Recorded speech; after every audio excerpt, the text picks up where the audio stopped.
Delaware Senator Chris Coons. Senator, thanks so much for joining us. We appreciate your time this morning. Good morning, Maria. Great to be on with you. It's going to be an interesting day in the markets and a busy day here in the Capitol. I bet. Can you take us behind the curtain for a bit? Where are we right now? What are the major differences you guys are talking about? Well, I think we've got a big missed opportunity here, Maria, where we could have done bipartisan tax reform. I joined 16 other Democratic senators Tuesday in saying I agree with President Trump's goal that we should make our corporate tax code more competitive and simpler. But we haven't been included in the process of developing this tax bill. It's being done by one party only, and that doesn't usually produce a great product, whether it's the Democrats or the Republicans who produce the product.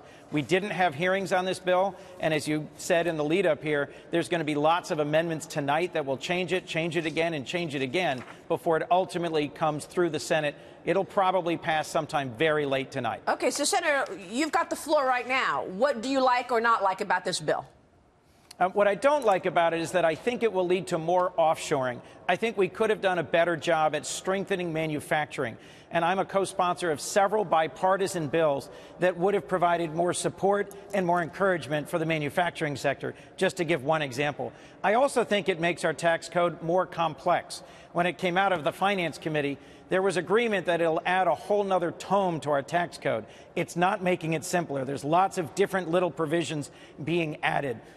I think if we had had a series of hearings and if we had worked at it in the way they did back in 1986 under Reagan, in a bipartisan way, we could have achieved the goals of simplification and not put us at real risk that it'll add to our deficit and debt. Can you just explain that? Because to us it seems real simple. The tax code, corporate tax rate is at 35%. They want to take it to 20%. They want to do pass-throughs at 25%. What's complicated?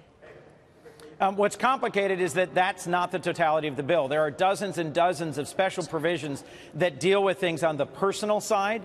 And I think by getting into the personal side, which is where most of the money is, they've developed a far more complex tax bill than was necessary. So you're not talking about the corporate rate then. You're talking about the individual rates. That's right. And there's a whole series of changes in the individual rate. Because you said corporate initially. Maria, in expanding the individual exemption and in changing some of the individual exemption. My preference would be to do corporate rate only and then to use some of the repatriated foreign-held profits of our major corporations to fund infrastructure and to fund one significant middle-class tax break, like an expansion of the child tax credit. Senator, can you take us back to the business element of this? You said that you felt like this new tax code would encourage offshoring. And, you know, our sense of offshoring is mainly driven by corporate America seeking a lower marginal tax rate overseas. That's right. So why do you think this bill isn't going to really help fix that problem? It makes progress towards fixing that problem, particularly if we allow corporations to bring back at what I think is a 10% rate profits made overseas.